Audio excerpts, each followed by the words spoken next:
आज हम बात करने वाले हैं आईपीएल के उस मैच की जिसमें सनराइजर्स हैदराबाद के बल्लेबाजों ने एक ऐसा कहर बरपाया कि दिल्ली कैपिटल्स की टीम बस देखती रह गई। तो चलिए इस धमाकेदार मैच की कहानी को जरा खोलकर समझते हैं। इस पूरी कहानी का सबसे बड़ा हीरो है ये नंबर 266। जी हां, 266 रन। ये वो पहाड़ जैसा स्कोर था जो एसआरएच ने बोर्ड पर लगा दिया था और सच कहें तो यहीं से दिल्ली के लिए खेल लगभग खत्म हो गया था। और इस स्कोर के पीछे जो सबसे बड़ा हाथ था वो था एक खिलाड़ी का, अभिषेक शर्मा। उनकी जो पारी थी ना, वो कोई छोटी मोटी आतिशबाजी नहीं बल्कि एक असली तूफान थी जिसने पूरे मैच का रुख ही पलट कर रख दिया। अभिषेक शर्मा ने मैच के बाद जो कहा उससे उनके इरादे बिल्कुल साफ हो जाते हैं। वो बोले कि उनका मकसद तो बस पावर प्ले का फायदा उठाना और क्राउड को एंटरटेन करना था। मतलब साफ था, वो सिर्फ खेलने नहीं बल्कि एक शो दिखाने के मूड में थे। और उनके इरादों का नतीजा जरा इन आंकड़ों को देखिए। सिर्फ 12 गेंदें और 46 रन, 2 चौके और 6 छक्के। इसी विस्फोटक पारी की वजह से उन्हें प्लेयर ऑफ द मैच मिला और दिल्ली की टीम शुरुआत में ही पूरी तरह से बैकफुट पर चली गई। और पता है, ये कोई मामूली player of the match award नहीं था। इस अवार्ड के साथ ही अभिषेक शर्मा एसआरएच के लिए सबसे ज्यादा बार ये खिताब जीतने वाले भारतीय खिलाड़ी बन गए। उन्होंने भुवनेश्वर कुमार जैसे बड़े खिलाड़ी को भी पीछे छोड़ दिया। उनके परफॉर्मेंस का असर इतना जबरदस्त था कि खुद कप्तान पैट कमिंस ने भी साफ साफ कह दिया कि जीत का पूरा श्रेय अगर किसी को जाता है तो वो अभिषेक शर्मा है। उन्होंने माना कि अकेले अभिषेक ने ही मैच एसआरएच की झोली में डाल दिया था।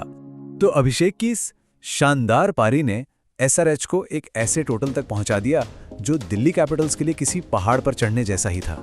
देखिए, ये जो बड़ा स्कोर बनाने वाली बात है ना, ये एसआरएच की एक सोची समझी रणनीति का हिस्सा है। जब भी वो पहले बैटिंग करके 200 से ज्यादा रन बना लेते हैं तो उन्हें हराना लगभग नामुमकिन हो जाता है। इससे उनके गेंदबाजों को भी खुलकर अटैक करने का मौका मिलता है। अच्छा, तो अब कहानी में आते हैं दिल्ली कैपिटल्स की तरफ। उनके सामने 26, 67, 70 रनों का लक्ष्य था और सच कहें तो पहली गेंद से ही उन पर दबाव साफ नजर आ रहा था। दोनों टीमों की शुरुआत में जमीन आसमान का फर्क था। जहां एसआरएच ने पावर प्ले में बिना कोई विकेट खोए 125 रन बनाकर आईपीएल इतिहास का रिकॉर्ड बना दिया, वहीं दिल्ली की टीम शुरू से ही लड़खड़ा गई और एक के बाद एक विकेट खोती रही। हाँ, बीच में जेक फ्रेजर, मैकगर्क और अभिषेक पोरल ने कुछ अच्छे शॉट्स लगाकर उम्मीद जरूर जगाई, लेकिन जो रिक्वायर्ड रन रेट था वो लगातार बढ़ता जा रहा था। दिल्ली की टीम उस दबाव से कभी बाहर निकल ही नहीं पाई।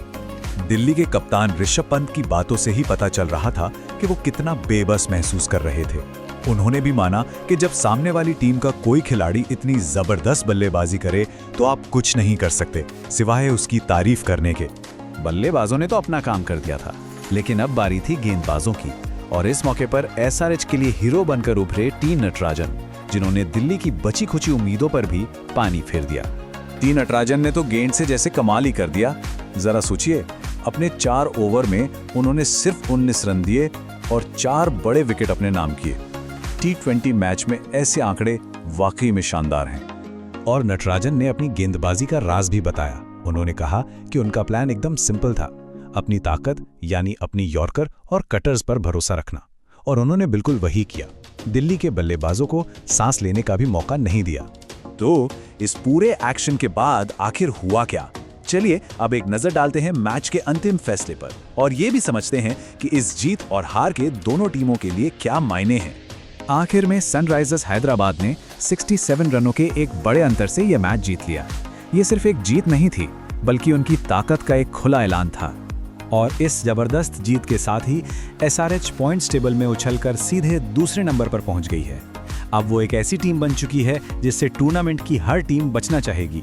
तो हम आपको इसी एक सवाल के साथ छोड़ जाते हैं कि क्या बल्लेबाजी का ये तूफानी अंदाज सनराइजर्स हैदराबाद को इस साल का आईपीएल चैंपियन बना सकता है? इसका जवाब तो अब वक्त ही बताएगा।